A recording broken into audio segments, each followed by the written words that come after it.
After a brief delay, we are back. So, right in the middle of talking about Verses as the sophomore album, Andrew's power went out. Yeah, So, it did. And so I was going to fool everybody by wearing the same shirt so the YouTube audience would think that I was recording this the same night. But Craig's not. Maybe we can pretend that you're just using a different backdrop. So that's all it is. with a $20 Logitech headset as well. Yeah, that too. uh, So, but yeah, anyway, I'm back. I guess we should finish up with Verses because we were going to make a larger point about Verses and how 10 was the record that really did set off Pearl Jam, but Verses went ahead and broke a bunch of records. And recently, when I posted on the album of record about Verses, and then I posted on social media to share that link because you have to do that these days. A couple of my friends were trying to rewrite history that the record's not good. And I don't think we Which need to is like delve into insane. that so much, but it is interesting that you can take a record that I think is cherished by Pearl Jam fans, has some singles like Daughter that are cherished by non-hardcore Pearl Jam fans, and Elderly woman. That's yeah, another and one. rewrite history on it. Yeah. Yeah, I mean, I don't know. Like I mean, it's kind of funny, but like really when Versus came out and I think the last point I was making before I lost the internet was about it selling almost a million copies in 1 week. At the time, it was a record for the most albums ever sold in the first week. And it was like 900 and I don't remember the exact number, 900 some thousand. I mean, this album took Pearl Jam, who was already this crazy big band, and just put them into another stratosphere. I mean, they became truly the biggest band in the world. You know, the as much as Nirvana definitely kicked the door open. Like, there's no denying that. When Smells Like Teen Spirit came out, and everybody was listening. Nevermind, like Nirvana they were the leaders in the clubhouse at that point. But I really think Versus took Pearl Jam to another level, and they were absolutely the biggest band in the world, bar none, because of Versus. And I just think it's a pretty astounding accomplishment when you think about the pressure that's on to follow up 10. And they had some things going on with the band, at the time, but I don't know, somehow they just put it together. They put a really focused album. I always think Versus is one of their most focused albums. And it was aggressive. It was edgy. It was, I don't know, like it just like smacked me in the face the first time I listened to it. And I was just blown away by what they had accomplished with it. So for me, this is a no brainer. Smash hit sophomore follow up to a incredible debut. Yeah, to occupy the number one spot on the Billboard 200 chart for 5 weeks. Yeah. I So, mean, which back when those things kind of mattered. and in some ways, I understand the argument that sales success doesn't always equal quality. And I've made this argument myself when people try and justify stuff that I don't like by talking about how successfully it's sold, and then I said, well, Britney Spears sold a lot of records too, and Sure. it's reductive and dismissive and a crappy thing to do, but I do it from time to time. Yeah. So, Yeah. um, What are you going so to do? So, I know. So where do we go after Pearl Jam versus? well, I have a couple that are a little bit, I don't- I'm going to let you get the one that I think you're going to talk about in this, but I'm not sure. But I'm going to mention sort of oddball one, I think, that you're probably not expecting me to say. I'm going to say Limp Bizkit, Significant Other. Um, when $3 Bill y'all came out, like that was definitely a fairly big album. Everybody got really interested or excited by Limp Bizkit at that time. But when Nookie came out, regardless of how you feel about that song, when that came out and that video was just all over MTV, and again, at a time that MTV really mattered, this was sort of the what was it? Total Request Live, TRL, is that what it was? Yeah. I mean, it was dominating TRL, and that album was just everywhere. That I remember that the summer after it came out, like every person like our age who was driving with their windows down was listening to Limp Bizkit's Significant Other. So to me, that was one that you could argue that that was maybe their blow up album, but I feel like they had already pretty well established themselves with their debut, and I think that that was just a follow up to that kind of took them to the next level as well. It's interesting. I think you could make some weird comparisons to a band like Creed, where they both kind of blew up on their first records and they got even bigger on their second records, but it was also kind of their undoing. Yeah, that's a really good way to put it. Yeah, because it sort of changed them from a I don't want to call them an underground band, but like you felt like there was something organic about them, and then they became part of the machine, and Well, let's that's set the I think table. that Let's set the table specifically with Limp Bizkit, because Limp Bizkit comes out, they take the world by storm with their kind of independent release, which gets picked up by the major label. They all of a sudden, they're not only minting Limp Bizkit as the next big thing, Fred Durst has all this pull and he starts building a roster for his label or the sub label on the major label. mhm, He's signing bands left and right. He's this influential player now, and he used his platform to catapult himself bigger than maybe anybody in that whole era. Um, it was yeah, and absolutely, some of the bands didn't hit. There was like Taproot. He was trying to get yeah, Taproot, and they spurned his offer and went out off on yeah. their own. But Stained, he was Stained responsible was a for. big one, yeah, yeah, Um, and so you can be upset at how that turned out, and you may hate Aaron Lewis and Stained and everything else, but there's no denying the fact that he was responsible for a lot of very successful things that happened at yeah. the tail end of the radio era. But the other thing that you said, Nookie was maybe the dumbest lyrics and the dumbest song name, but the jam, like that riff It was and so good. Wes Borland's groove on that song was so good that it defied the idiocy Yeah. of naming a song Nookie and rhyming it with cookie. I And mean, like, yeah, I mean, like, look, like nobody's ever gonna accuse Fred of being a poet, but he's like some of his song, like a song like Break Stuff, like that had like some energy to it, even in the lyrics, that it connected with a certain type of person who was feeling a certain type of way. if the Um, lyrics were a little bit more universal, these would be jock jams. They'd be played at yeah, stadiums all over the world. That's just how catchy and big sounding and hooky these songs are. It just so happens that there was a little bit too much anger in them. You yeah. you don't want to play them when your team's fighting for third down. Yeah, but I'll still stand by. Like, there's a lot of really good Limp Bizkit songs out there. Like, they're not my favorite band, but Wes Borland is an unbelievable guitarist. They were a very musical band.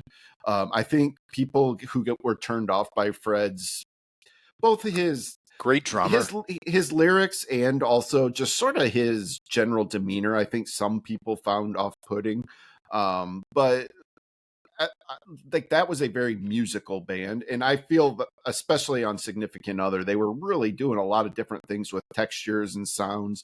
Like it is a sort of nuanced album. It's not all just in your face heavy aggressive music. Like there's some vibes, there's some grooves on that album as well. And So that's yeah, actually probably why I didn't like it as much. The first record, $3 Bill Y'all, was a little bit more so raw, hardcore, it was so kind of raw. kind of metal, a lot more screaming, and the screaming is what I was there for.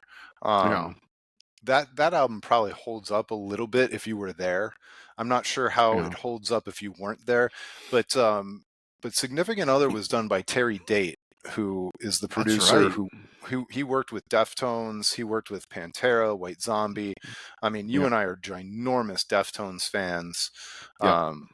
So anyway, I assume go. You have any other Limp Bizkit thoughts before? No, I was just trying to think. I think didn't Terry Date possibly do Bad Motorfinger as well? I kind of think maybe he did, I'm but I'm looking not it up pot. now. I I'm glad you're the researcher and you've got Bad your Motorfinger, browser. yes. All right. That was a good callback there, but yeah. So Yeah, anyways, he did Louder Than Love, Mother Love Bone Apple, Pantera, Cowboys from Hell, Bad Motorfinger, Uncle Anesthesia by Screaming Trees, that's right. Yep. Another great album. Yeah. and then my favorite, one of my favorites, is Adrenaline by Deftones, Yeah. Love the way that album sounds. and Around the Fur. Yeah.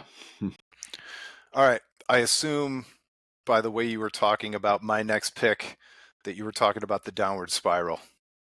I was not, but this is an interesting one because I wasn't sure. I have this on a other considerations section in my notes because I wasn't quite sure where to categorize this. Right. So Well, and I I'll think we let you talked run about with it. this one ahead of time. Pretty Hate Machine comes out, Head Like a Hole and Terrible Lie and all those songs established Nine Inch Nails. And then over the course of the next year, year and a half, they release EPs. They do Broken and Fixed. And I know that those are EPs, but they were a big deal. They were a Yeah. giant, giant big deal. So that to the point where they almost felt like a second record because they also set the tone very much for what they changed the tone from kind of the club rock. Yeah. They sounded more like Nine Inch Nails sounded live and Yeah. set the table for that crustier, dirtier version of what was to come on the Downward Spiral.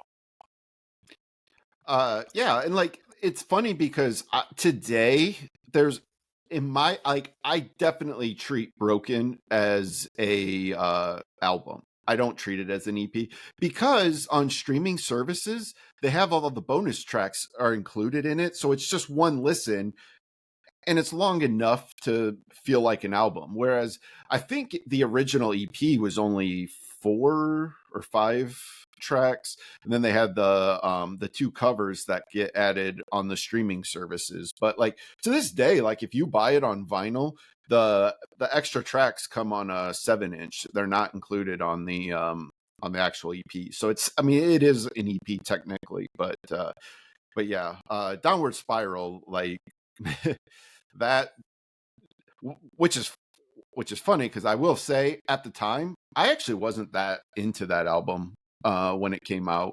Um, it I really did like the the when the Fragile came out, and then I went back to the Downward Spiral. I think it almost made more sense to me then uh, than it did at the time. But there's no question, like Closer was one of the biggest songs of our entire high school existence. Like every type of person in my high school listened to Closer, you know. Well, and the thing about it is that if you really, I think if you polled hardcore Nine Inch Nails fans, especially the ones that were around in those days, of all the songs on that record, Closer was just like another song. You know, you and I Yeah, have talked about how certain songs, even great ones, can sound like a record scratch, like they don't totally fit in. And yeah, I wouldn't go so far as to say that Closer doesn't sound like it fits in with the record, but I mean, between Mr. Self Destruct, March of the Pigs, Piggy, and then all the way down to Reptile. I know Reptile didn't become a single or anything, but just the power and ugly ugly beauty of a song like Reptile, and then finishing that record with Hurt. You and one of the mhm, common themes that you and I have is if you're gonna write a great album and you're gonna put it up against the greatest albums of all time or the greatest albums of your era or your genre, you better finish strong. And to finish a record with Hurt, that's an all-time move. absolutely. Particularly again, like if you really dig into the concept of that album, like I don't know how much people really follow, like get into that kind of stuff, but like the album is telling a story, and it is like the breaking down and conversion of a person into. There's some debate about whether it's being transitioned into a machine or whether the machine is a metaphor, but it's the breaking down of the person and losing their entire identity and sense of self, and then you get to hurt, and it's just the ultimate climax to that story. Like the way it ends, like that final line, and then just that crashing wall of just that one guitar that just hits you in the face. It's so well done. And to your point, like if you nail a closing track like that, like when you're done listening to that, you don't want to be done listening to that album, so you just hit play again. Like, all right, run it back, you know. Well, and for anybody who wasn't there, like the sense of danger and mystique around Nine Inch Nails at this time was huge. It Yeah. wasn't this modern internet era where Trent had a Twitter account or an Instagram account. You couldn't follow his girlfriend or wife on Instagram. And so you constantly wondered who this guy was who was making this dangerous music. And there were legends about him recording it in the Manson murder house and this, that, and the other thing. Um, and then I was lucky enough to see them on that tour. They played the CSU basketball arena, and to watch them play Hurt, where they come out and there's a giant white sheet and you can't see anybody, but Mm-hmm. the shadow, the Projecting the shadow light. of the band shining through the back, and then it's just was a total experience all the way around. All the mystique and all the wonderment of Nine Inch Nails, and it felt dangerous too. And Trent Reznor was also, so we were like 14 or 15 when that came out, and Trent Reznor was like this guy that somehow the girls that you were attracted to found attractive, and you were like, well, this could go either way. Either he could be an attractive guy or he could be so scary and weird that he could be ugly to them. But nope, Mm-hmm. he was like this attractive weirdo. And I Yeah. know it's weird to talk about that, but that's the way I felt when I was like 14 or 15 or whatever it was, and hearing these girls just kind of swoon over this dangerous metal industrial rocker. And I lost you there for a second. All right, well, am I back? Yep, you're back. All right, we got a little All right. pause in there, but why don't you take it from there? All right. Next one I'll talk about. It could be another one that I've heard varying opinions on this album, but I'm going to go with Rage Against the Machine's Evil Empire. I didn't even think of this one. Yeah. So, you know, their debut album was obviously massive, and a lot of the Rage Against the Machine fans I talk to, it's their favorite Rage album.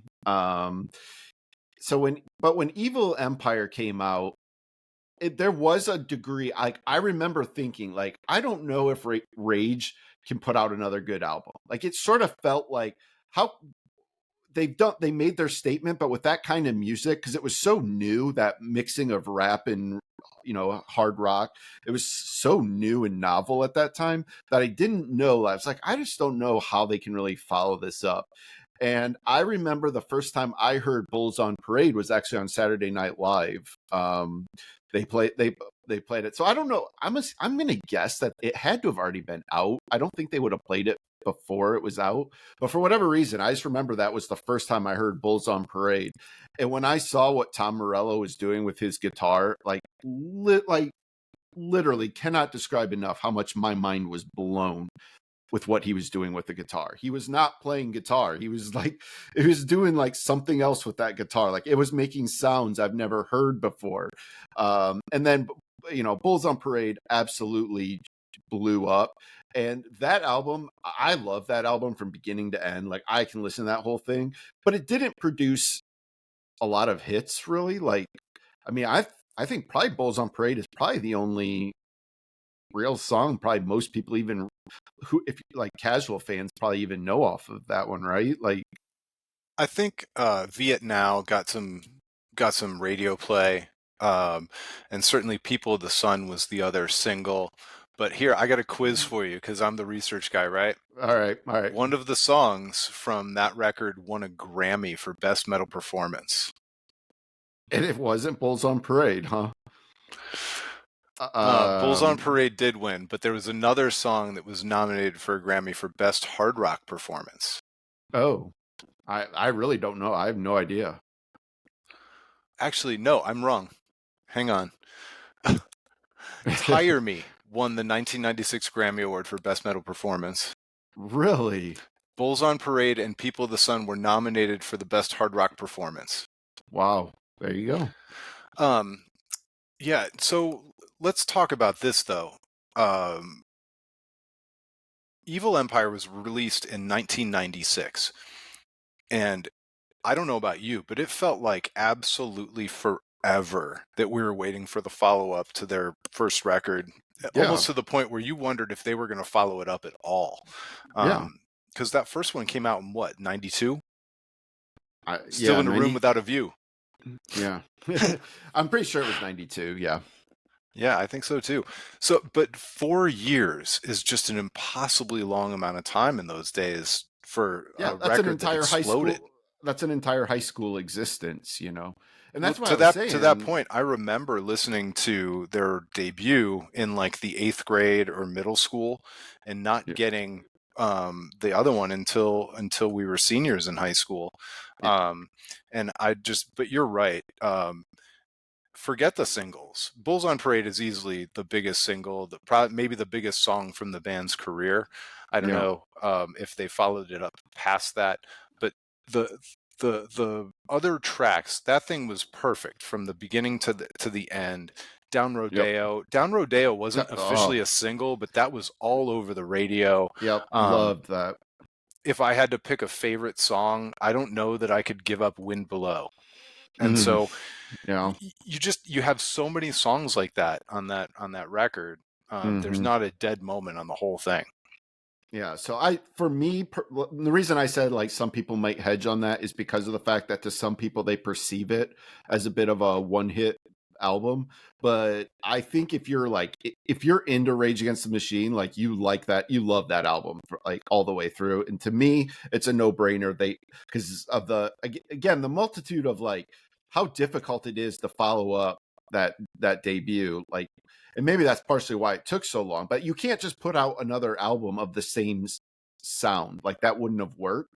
You had to somehow find a way to iterate on it. And what Tom Morello, and I don't mean to just focus on Tom Morello because obviously all the musicians are in that band are amazing, but like but it's really Are it's they? the Are well, they? who do you not like? I think they're good, and I think they fit the music. But I don't think I think Brad Wilk is the perfect drummer for that band, but he's Ringo-ish. I don't think he blows me away technically.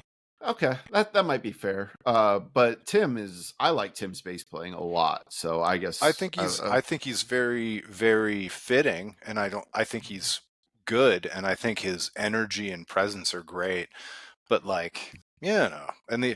he's Okay, I'll go it back to might be just the only giving Tom band.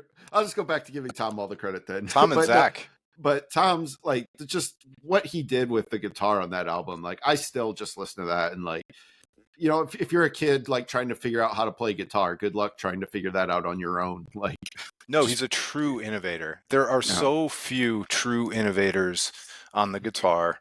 And like you hate to ever invoke Hendrix, but that's I was going to make that point. Like you hear people talk about what that was like the first time people heard Hendrix and they didn't understand what he was doing with the guitar. Tom Morello is LeBron James to Hendrix's Michael Jordan. There you go. I love that. What are you going to do?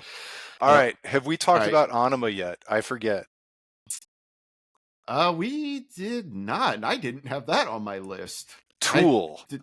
Ænima. Why didn't I think of that? So it just like Rage, it felt like absolutely forever that we were waiting for the follow up to Undertow.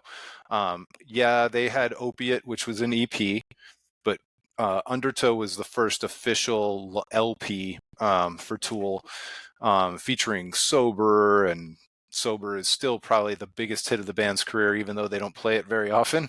Um, Yeah. although, if there is a song that's bigger than Sober, it's Stinkfist, Yeah. which Oh is yeah. has come to be the song that they tend to close with, the one that they tend to let their fans pull their phones out and film. The rest of the show, they'll throw you out if you pull your phone out. Or they'll call Um, you a dickhead. no, they will, absolutely.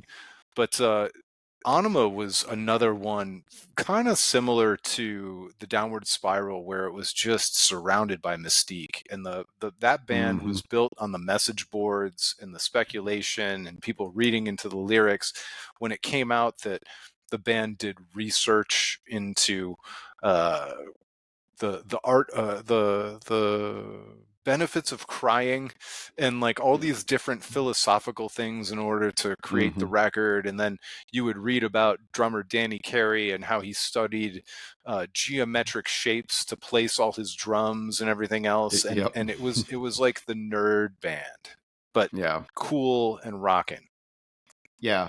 This is such a good pick. It's still my favorite Tool album. Like, dude, like that run of Eulogy, H, 46 and 2, like such an unbelievable run of music in there. I there's not for like maybe Hooker with a Penis is maybe not my favorite song on it, but like other than that, like I every single song is just amazing. So great pick. Yeah, well, and it's another one of those that it ends unconventionally, but if you're going to end with Third Eye, a Third Eye. 13 Yeah. minute and 47-second song, um, that's what you got to do, right? It's yeah, I love that ending though.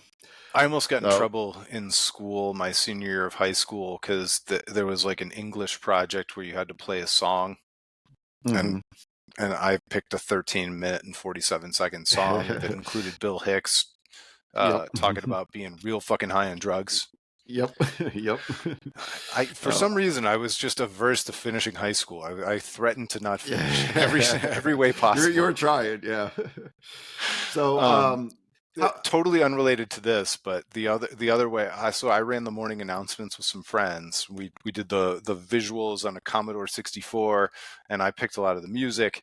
And so I got called down to the principal's office when I played "Happiness Is a Warm Gun," and they were mm, like, "Is it appropriate to play a song with gun?" And I'm like, "Well, it's actually a sexual reference." So that yeah, was so my it's fine. defense to the principal. That's Uh, good. I like it. anyway, go ahead. So how many more do you have on your list on this I'm out. category, by the way? I'm done. You're done? Oh man, because I've still got all I right. I love it that you've I got a list and I could just play off your list. I all right, so let's talk. I want to talk about this one because this is the one I was alluding to earlier that I thought for sure you were going to talk about, and maybe it's because you don't like the debut, but to me, I think in this category, Oh, can I guess? yeah, Purple. you got it. Yeah, Yes. Well, and I don't dislike Core. I just think it's overrated. yeah. I don't think it's the band at their best. I don't think it's who they really were. I think they really found who they were on Purple. We're talking about Stone Temple Pilots. I'm going to let you go first. So yeah, like in that sense, to me, like I view Core a lot in the same way I view 10. Like Core had all their like massive hits, like Sex Type Thing, Cracker Man, Plush, Creep, like all these iconic Stone Temple Pilot songs. And that's kind of like, 10, you've got Even Flow, Alive, Black, Jeremy. But like to me, Pearl Jam really found their footing with verses. And that like with Purple, that's what for me really like was like established Stone Temple Pilots as like, all right, this is a really good band because they were written off as a Pearl Jam ripoff at the time, like which I never thought was quite fair, but you know, Scott Weiland kind of sounded like Eddie Vedder a little bit, particularly on Plush. He had that affectation to his voice in that song, but Purple, like where Purple like really made me realize like this is a band that can do more than just hit that grunge sound. Like they were always like the grunge wannabe band sort of encore. That's how a lot of people perceive them. And Purple just made it realize, like, oh my God, like this is a legit great band. I still remember the first time I heard Vaseline, like I couldn't quite figure out the rhythm of that bass line on that, like, because I played bass in a band in high school, and I remember like learning it. And I'm like, this sounds so simple, but the timing and rhythm of it was so weird. It was such a cool song. And then obviously Interstate Love Song. I mean, one of the most well written songs. Is it? Which of the DeLeo brothers is the? Is it? Is it Rob? Robert Is he the? Rob is Robert the he's bass player. He's the major the songwriter. songwriter. Yeah, like that song is pure genius. The bass line on that And is by the way, Interstate Love ridiculous. Song is the you might think it's Plush, but the No, it's song Interstate Love Song. Interstate Love Song. Absolutely. And I was so proud when I learned how to play that on bass. Like it was my favorite song to play on the bass. I would just play that song over and over again. Like, so Purple is just an awesome follow-up. So I'll let you talk about it. Yeah, so I wouldn't have been super excited for it, except that Big Empty was released Oh, I forgot early about Big Empty. on the soundtrack for The Crow. That's right. And Big Empty was such an unbelievable song. And it's one of these songs that it is absolutely a studio creation, because the verses, they play acoustic guitar and then they switch to electric guitar in the Yeah. chorus.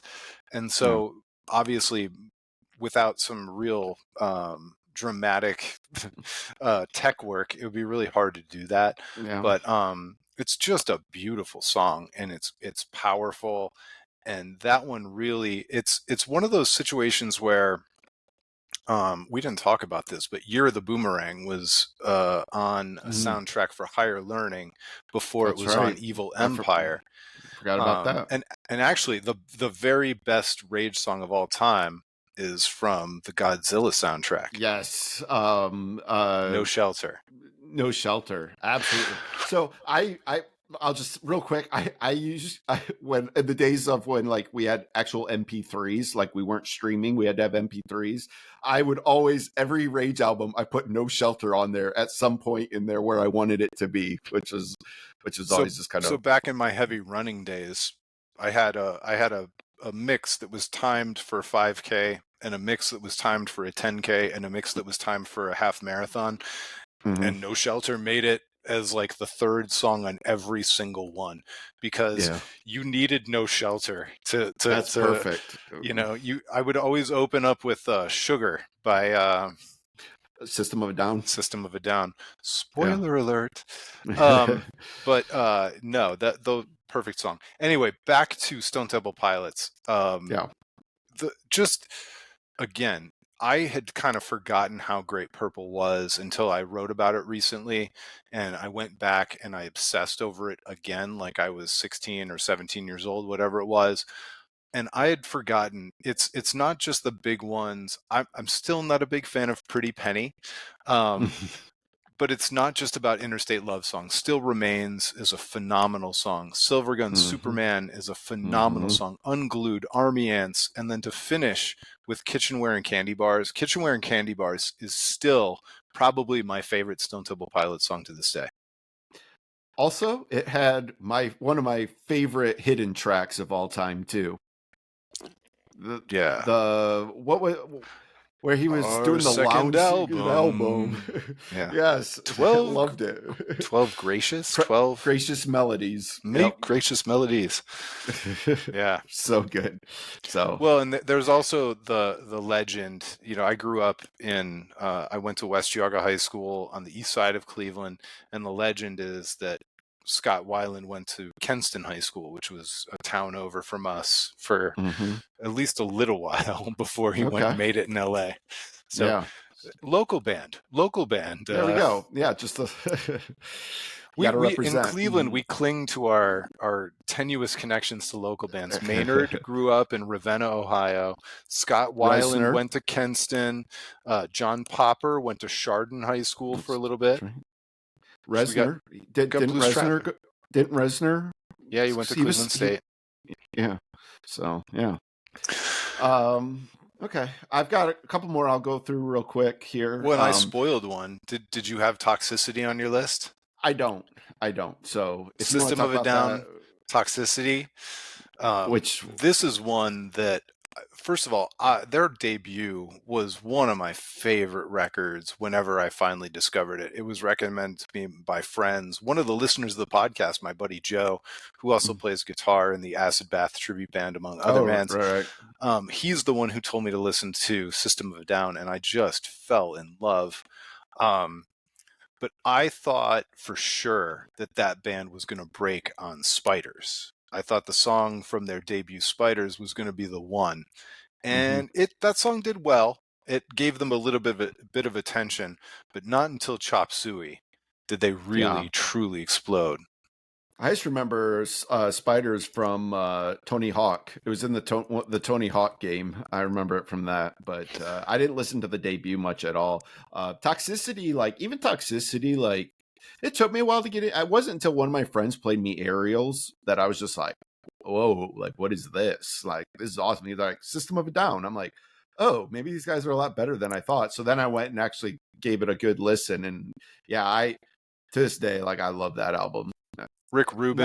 Not a bad track on that album, in my No, and opinion. now we're into this is one of those records that hit in 2001, but still, and I know that we were in kind of the pop metal, new metal phase of music, but this felt System of a Down always felt like a carryover from the 90s a little bit more. Yeah.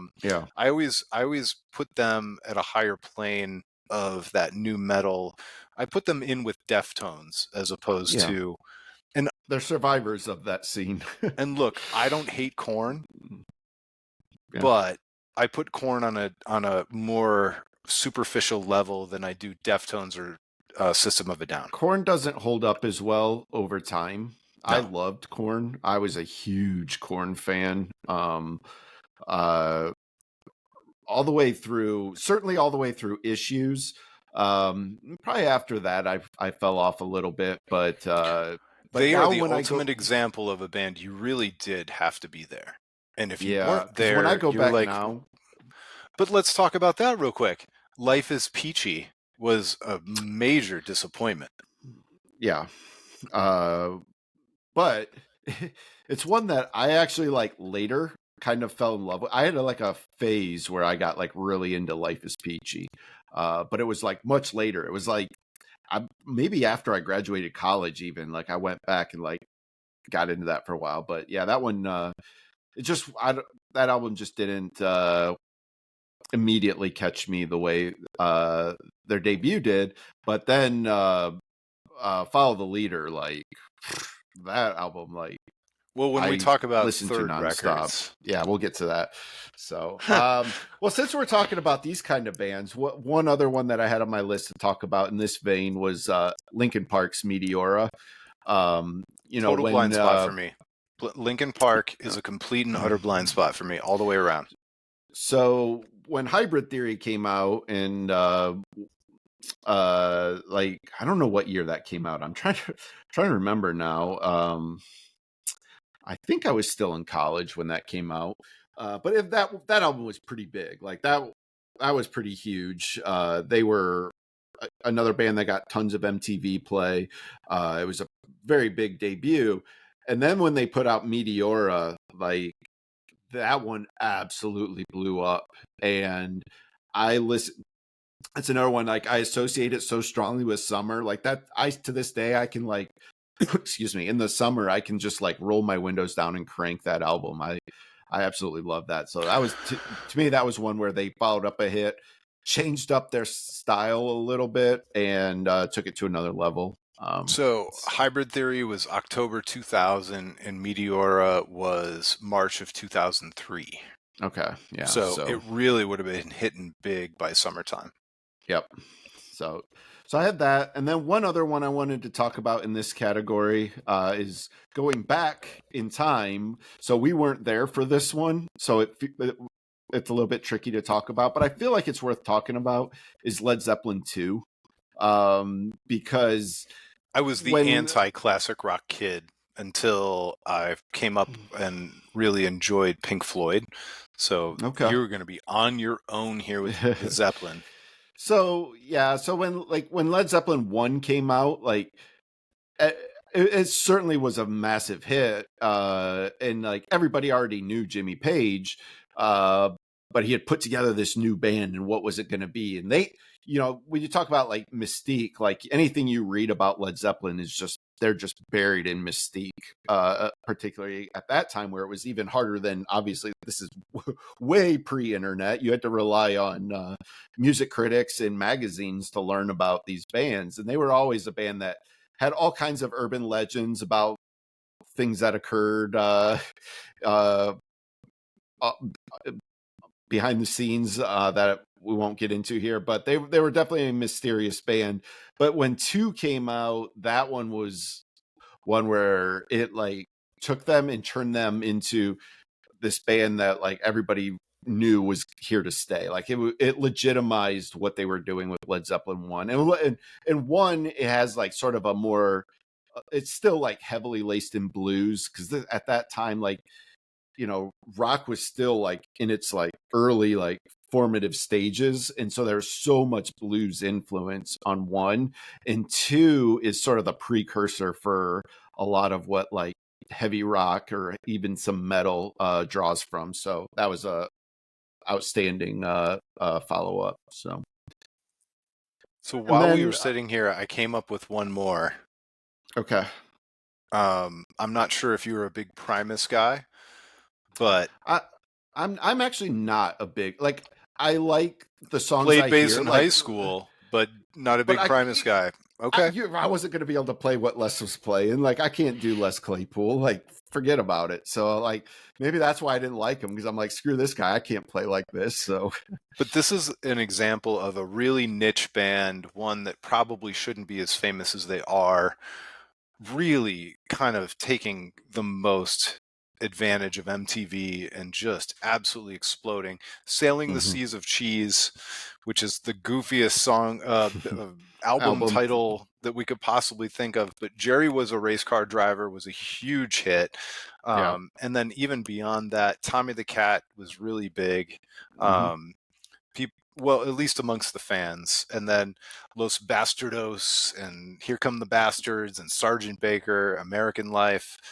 You know, the, I'm not sure how much fame that they owe to Sailing the Seas of Cheese because their real big break, their probably their biggest hit was My Name Is Mud. Yep. That's the one that was featured on Beavis and Butthead one day and all that kind of stuff. But I'm not sure that they would have gotten the attention for My Name Is Mud if Yeah. they had not had Seas of Cheese first with Jerry Was a Race Car Driver. Yeah. So I just like it's I know like almost all those songs as you name them. Like I'm certainly aware of Primus. I enjoy them. Like I when I hear them, I enjoy them. But I've never like did like a deep dive into them the way I do like a lot of other bands. So yeah. Um. So I have a couple here that pretty much wrapped up the ones that I had for that category. But I have one that I think maybe does belong in this category, and I wanted to ask you what category this one belongs in. And that's the color and the shape. Oh, you know Foo what? Fighters. I did have that on my list and I forgot it between our broken episode 1 and our new episode 2. We talked about it, but it must have been lost in the power outage. Yeah, I think that So probably like the that color and probably the has to go shape, in this one. yeah, the color and the shape is maybe one of my favorite records of all time. I Right there had with you. not given the Foo Fighters any attention at all. I totally wrote Yep. them off as like, okay, I'm going to listen to the drummer from Nirvana. And then in college, my freshman year, a friend who I really respected from a musical standpoint told me I should listen to it. And I was listening through and I heard Monkey Wrench, I heard My Hero.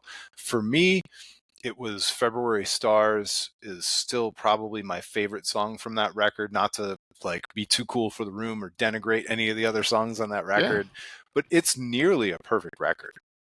I don't even think nearly. Like I think it is a perfect record for me. Like that. So I was very much the same way. Like when I heard This Is a Call, like I was like, I don't know, like it's fine, but like I was kind of like, why doesn't Dave go play drums somewhere? Like, he's such a great drummer. Like, I want to go hear him play drums. What do I want to hear him sing songs, for?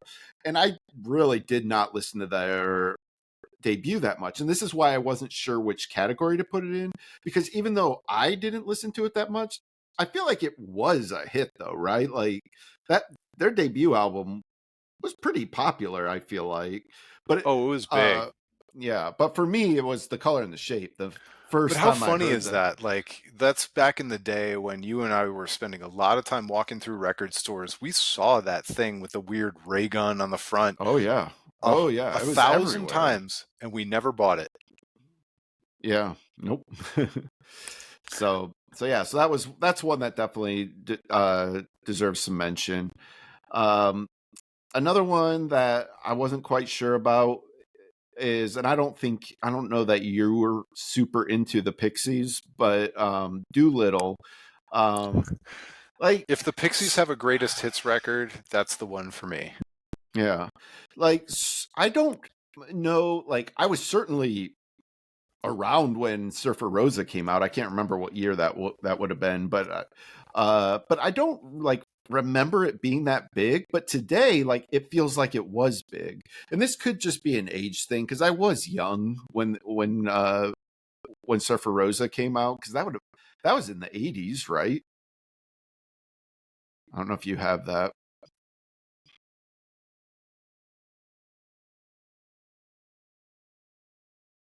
Oh, I I was lost just you there wait. again for a I second. lost you, so I was waiting for the catch up. Surfer Rosa came out in Uh, 1988.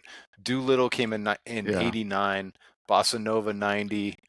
Um, but yeah, What a Doolittle in run! What a 89 run! was There, 3 years in a row putting that quality of albums out. But well, and that's um, one of the reasons why I never took to the Pixies is because by the time I really was interested in that kind of music, Black Francis or Frank Black or whatever he mhm, was calling himself that year was already putting out stuff, and he was way too prolific. yeah, When he was with the band, he was way too prolific. yeah, And so for us, going back in it's time daunting. was really hard in the era where you had to buy everything. Yeah. So I wasn't quite sure which category we'd put this in, but Doolittle was just a massive album, I mean, Monkey and Gone to Heaven is one of the greatest songs from that entire era. Here Comes Your yep, Man, Debaser. Gouge It's Away, like just a so great good. record. Wave of Mutilation, like I mean, just hit after hit after hit. Like it's an unbelievable album. So I felt like I had to mention that album, but I don't know what category it would go in. I've No, and like I said, I'm not really a records guy with the Pixies. So yeah, like, um, Where Is My Mind from Fight Club? I Surfer. didn't know which record that was on. I was on Surfer Rosa, yeah, Yeah. but um, let's see here. Two more that I want to talk about. I know we're going pretty long here for this, but Now that we broke into two episodes, man, we can go as long as we want. that is, yeah, I guess that is true. We just treat this as a true part two. I had to talk about Paul's Boutique, Beastie Boys, because you're a thumbs down on Paul's Boutique or Beastie Boys? I don't like the Beastie Boys. I like So What You Want, and that's Uh, about it. okay, well I'll take this one then. Yeah, you do But it. obviously, like License to Ill was such a huge album. You got to fight for your right. Like everybody knows that to this day. It was definitely a huge hit. But I think every Beastie Boys fan I've ever talked to agrees. Like Paul's Boutique is their absolute masterpiece. Like this is an absolute classic of an album. This is one of those ones that deserves to be treated as an album. Like it's not about the singles or anything like that. Like this was an album that like leaned heavily into samples. It was like one of the first albums that I can remember that was just like every song is sampling other music. It was so like it had like a warmth to it that I don't know, like I just that album just really like established to me Beastie Boys as artists. Whereas like they were just like these party guys at first, and Paul's Boutique made them into artists. And they certainly by the time Sabotage came out, like that perception was all like changed anyways, and they became like just absolutely huge stars that they could fit in with, rap, they could fit in with rock, they kind of fit in everywhere. But to me, like, when talking about a great sophomore album that I don't know, like, in some ways, like, it didn't have the hits, so maybe it was in some ways could be considered a dud in terms of sales, or like, in terms of generating hits. But as far as what it did for the band and what it said about them, I think it was an incredible sophomore album. To follow up License to Ill with that album is just unbelievable to me. Well, it certainly indicated to a fan base that what you saw on their first record was not what you were going to get from this point forward. So Right. as much as I personally don't have much time for the Beastie Boys, I can recognize the fact that they're quality and that a lot of the people who like them know what they're talking about. Like, it's just Yeah. a personal preference. I just never quite got over the goofiness of songs like Girls, and Yeah. I really despised those songs in the moment. And so I don't like License to Ill all that much personally. Like, to me it's such a juvenile album to listen to now. but imagine But keeping that grudge from like 19 was it 1987.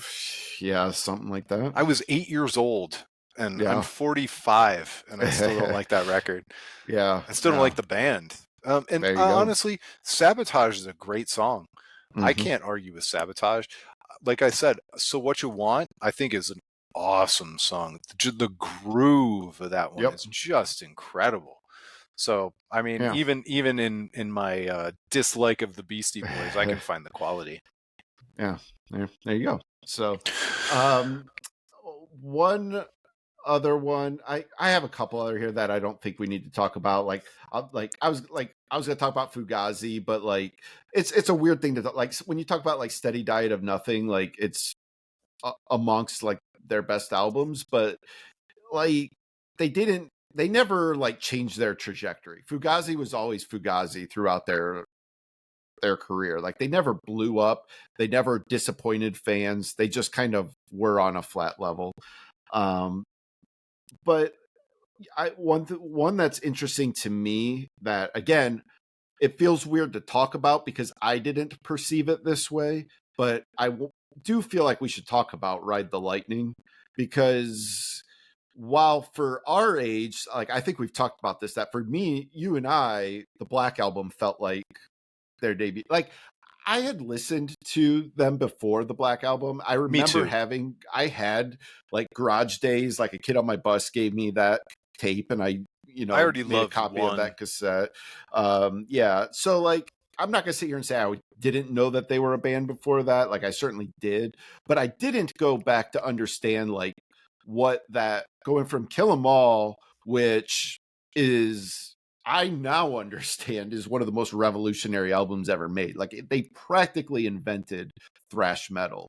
And to follow that up with Ride the Lightning, which showed like a sophistication in the songwriting and the guitar playing, that just is unbelievable to me. Like, I wish I could have appreciated it in that moment and at that time, that what that jump was in terms of songwriting from, which, Kill 'Em All is still great. Like, I love that album, but like, once you jump into Ride the Lightning and you sort of understand the nuances of what they were doing, it was just an unbelievable leap in songwriting. All right, this is absolutely the last one we're going to talk about. We Okay. agree. Yeah, I don't have any more on my list. All So, right. Do you consider Dookie to be the second album for Green Day? Because they had something weird before Kerplunk, but they Kerplunk did. is kind of really the first record. So that's interesting, because I did think about Green Day for this, and I didn't put them on the list because of that technicality. But to me, it is their sophomore So album, because when a lot of these bands, like, I'm like, well, that was just the demo. The demo doesn't right, count. right, for sure.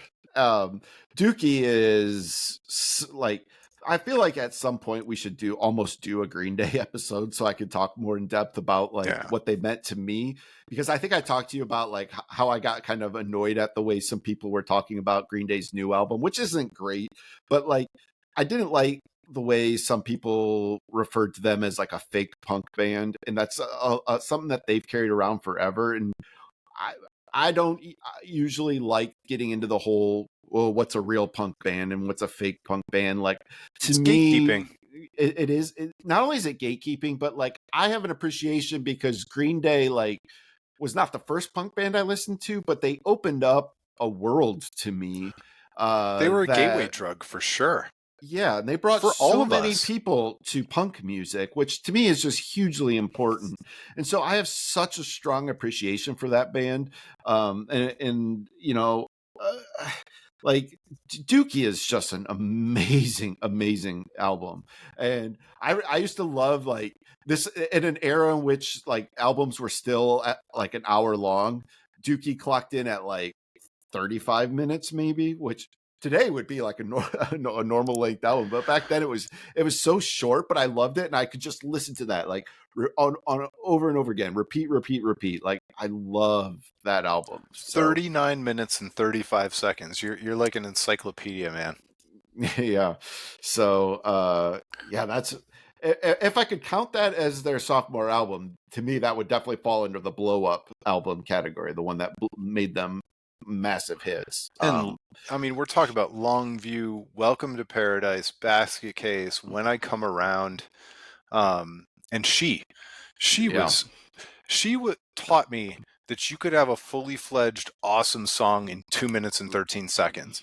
And Yep. so you can say that they're pretend punk or that they're posers, that they're not real or whatever you want, but they taught us something in the mainstream Absolutely. that you and I wouldn't have realized, and we wouldn't like half the things, half the weird things that we like today, if not for making it okay, thanks Yeah. to that trio. And I hate like, and don't even get like, I'm gonna go down this rabbit hole, but like again, like if you want to call Get on them your soapbox, Andrew. if you want to call them sellouts, as though like you can just anybody could just decide to write songs like that, like get out of here. Like it is not an easy thing to write songs the way Billy Joe was writing them at that time. Like those Well, are and they were considered unbelievable. sellouts for the label that they signed to and all the moves that they made from a business standpoint. But I really think that history has kind of forgiven them. I think based on where the culture went and how people treat making it today, and uh, music is more subsistence art today than it was back then. And so maybe it was still bad for them to kind of play the lottery and win Mm, back when things were still great and you could win the lottery by being a great big band. But I, that band did more for me. And I wasn't even as big a fan as what you're talking about. I was mhm. never that huge of a fan, but that band did more for me than what I was owed. And so if they sold out in order to do it, then I thank them for it. Yeah, absolutely. Or it could I say could have like, done without or the Broadway show. I could have done yeah. without the Well, Broadway. look, we're not talking about later day Green Day, No. but at that time, and and you know, and like I still think Lars Ulrich says it the best. Do we sell out? Yeah, we sell out every single night. Like that's and that's and Green Day can say that as well. So. And that is where we're finally leaving the sophomore record episode of the album of record. I appreciate you guys coming back for part two. Andrew, I have a prediction that we will never talk about more albums in one episode than this one. dude, this one was chock full. Does this count as our sophomore record episode? Yes, there we go. I don't know what category this episode falls in yet, but we'll let the listeners decide. All right. Thanks so much, everybody. We'll talk to you next time. And we appreciate you listening to the Album of Record podcast.